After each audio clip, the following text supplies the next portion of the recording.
We're racing through these beers from M&S. This one, whoa, nearly drops it. Mikkeller, this is a do stuff together. It's a New England Pale Ale.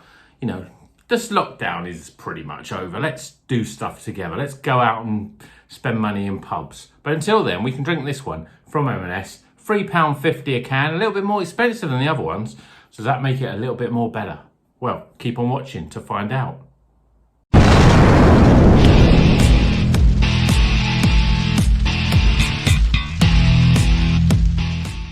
Welcome back to Rocker's Beer Review. Today we're going to be reviewing this striking can of Mikkeller Do Stuff Together. This is a New England Pale Ale. It comes in with a percentage that is very difficult to find, 4.7. So we recently did a Pale Ale for the Electric Beer Company. I always want to say Electric Beer Company, Electric Bear Company.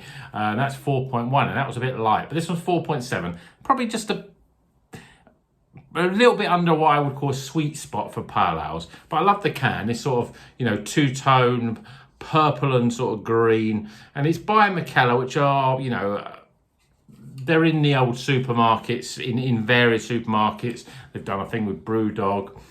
Let's see what they're like. I wonder why this one is £3.50 when all the other Polly's are, all the other Polly's, the other ones like Polly's and that Electric Beer Company. I still want to say beer all the time. Electric Beer Company. And the Bunsen and the Brew by Numbers are all £3, but this one £3.50. Whether it's because it's a bit more, they're Danish, aren't they? So maybe they think, well, we've got to charge a bit more because it's a Danish one. But let's get this into a glass, see what it's all about. New England Pale Ales. I do like New England Pale Ales because they're like a lighter version of a New England IPA. I mean, that looks pretty much like a New England style beer. Very, very light, straw-coloured beer, or even lighter than yellow sort of thing. I mean, but it's as hazy as you like. And the comparison with the very white head, we've got nearly 3 fingers of that. It looks pretty good in the glass. I'd say that's pretty special. Let's see what the aroma's like. It's a little bit subdued, but we're getting citrus and we're getting pineapple. It smells like a New England Pale Ale. I think this is going to be quite light though. I have a feeling it's going to be another light one. Let's see what it tastes like. Cheers, everyone.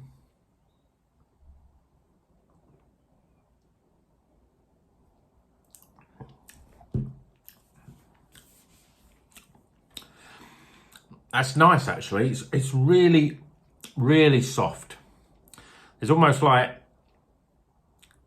little with no carbonation with that. It tastes really soft and almost smooth.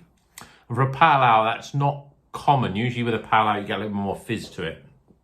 Really soft, but very, very light. It's very light. I mean, with the lack of the carbonation, it makes it really easy to just drink it down in one go, really, because you find that when you've got a bit more carbonation, it can sort of cut the throat a little bit and you've got to slow yourself down. But when there's no carbonation, it's like drinking a pint of water, really. And that's what it's like. It's very light. Amazingly soft. But the flavours are a little bit dialed back a little bit too much as well for my liking.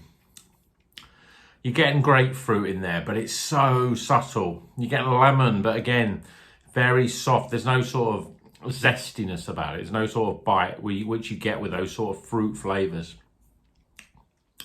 And I think I'm getting some pineapple in there as well. But again, it's very sort of mellow. The whole flavour profile of this is mellow, but it's a pale ale that's very, very easy to drink.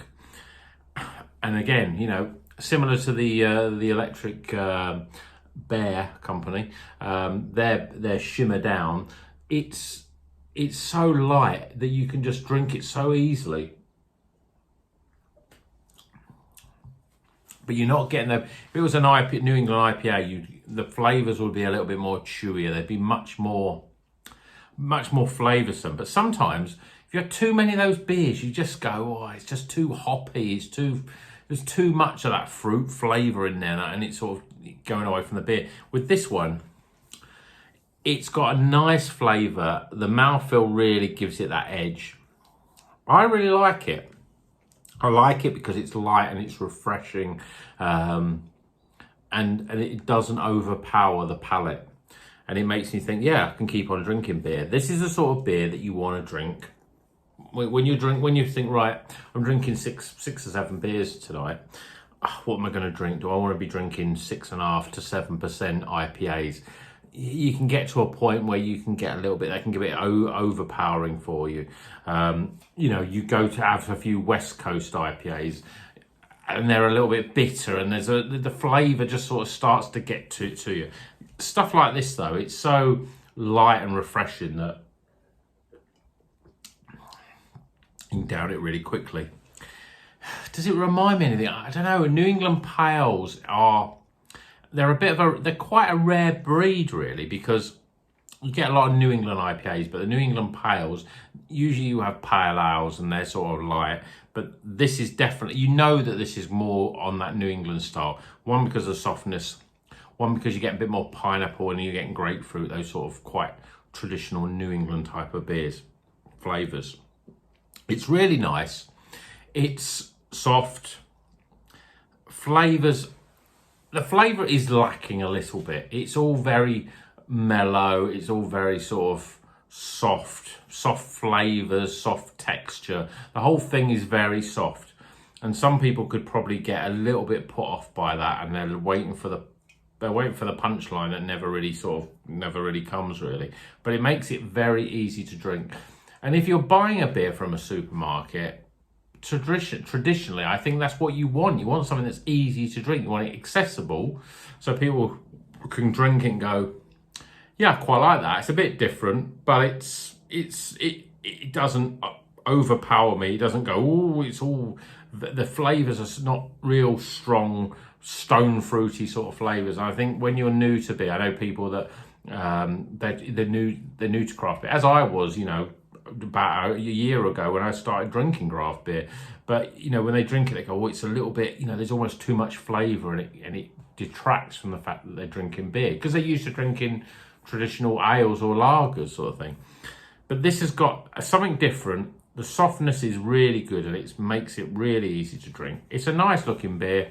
It's a nice tasting beer. Let's get some scores.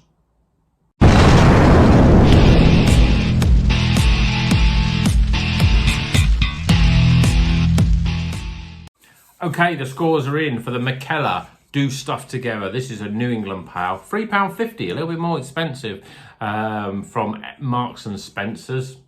It's still a good beer though. Let's go through the different numbers. Aroma. It's got a nice soft pineapple, a little bit of grapefruit. You can sort of smell a little bit of citrus in there as well. Very traditional New England style of aroma. It's very pleasant. I'm giving it 12. Appearance. Well, I do love my beers with this sort of very light straw colour.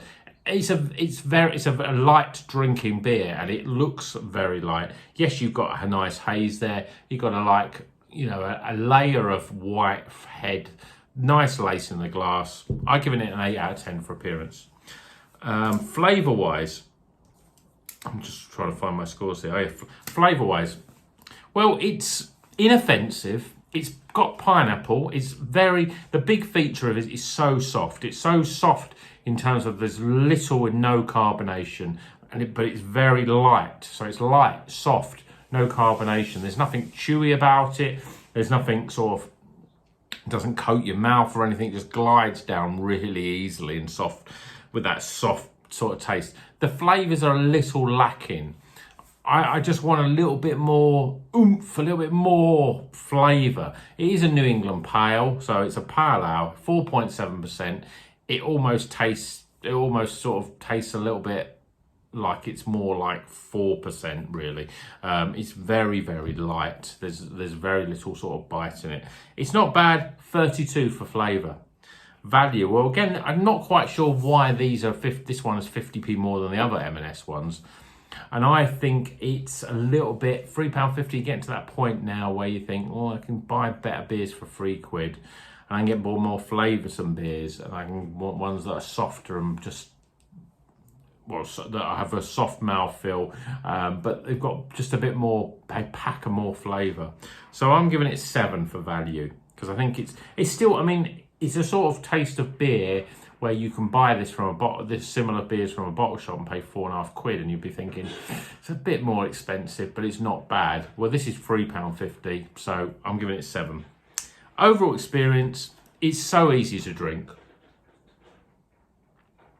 Sometimes you want a pale ale that's light and soft, refreshing, but with a little flavour. You know, there's more to this beer than any sort of lager that you can drink, or any sort of ale, golden ale that you can drink.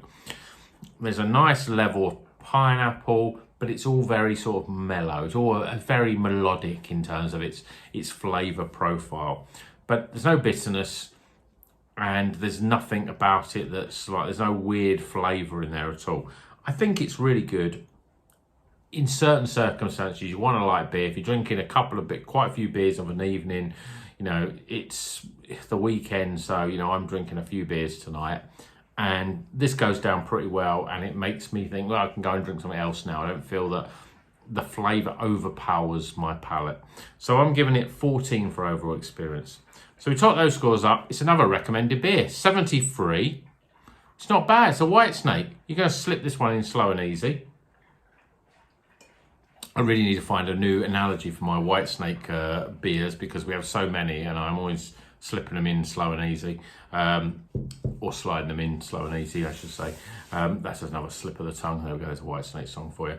But this is a good beer. I mean, we drink so many, there's so many supermarket beers.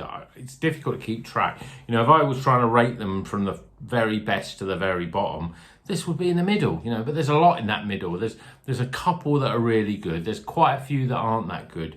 But there's lots of average beers. But I think if I was new to craft beer, went into the supermarket, saw this can, I thought, well, I quite like the colours of that. You know, it looks interesting.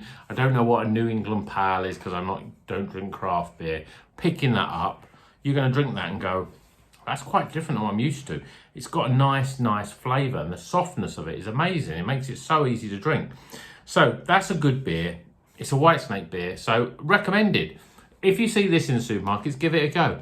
Still, we're not up to the level of the Polly's. The Polly's is still the pack leader, as it were.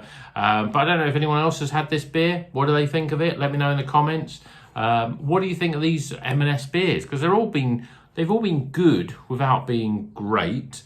But sometimes when you're thinking about supermarket beer, that's still pretty good, you know. There's nothing bad, there's nothing horrible in there. We've got a few left. Brew by Numbers is one that I'm probably looking forward to out of those, because that's an IPA. So I'm getting a bit more, I expect a little bit more flavour from that one. So I hope you enjoyed the video, and until the next one, keep on rocking.